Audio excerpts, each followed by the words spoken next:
So the original game had a lot of great features, and in the Rise of the Triad reboot, we intend to bring all these features back.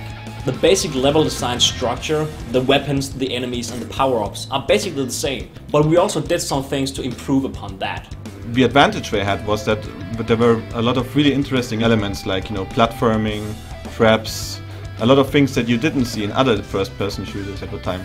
So that's something we wanted to keep in our game. Another thing we focused on as designers was to take a look at the original design and see how we could improve on the atmosphere of it.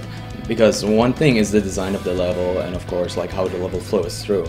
But the other thing is to actually keep the player immersed in some way. And for this, like the original did not have NPCs, but in our game we will actually, like for example in the level I'm working on right now, we will have a prison where you will actually see NPCs behind bars that will not be like enemies. This adds to the feeling of immersion for the player, that the place is not empty. There are actually people here that have like been captured or tried the same thing as you have before. In a lot of current first-person shooters, you basically feel like you're just walking straight throughout a tunnel and triggering events while you're following the path. In our game it's a bit different. We have a lot of secrets in there, which I think will please both old-school gamers and people who like modern shooters, because it's simply a lot of fun. We really reward players for exploring the levels, and you can search some more for hidden areas. That's something you don't really find that much in modern games.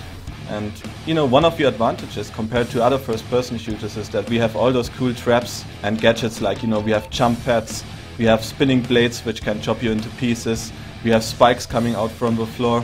So there's a bit of an adventure feeling to it.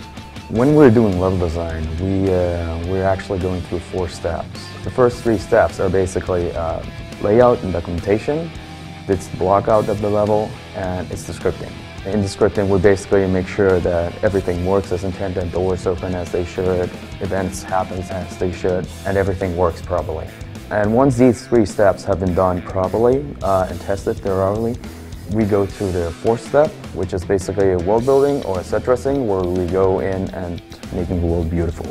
The original was known for having a lot of destructible items in the game, so we're introducing destructible environments as well. So you'll be able to see a lot of debris falling off the walls when you hit them with rocket launchers. You'll be able to see jibs flying all over the place, and you'll be able to break almost every object in the game into pieces.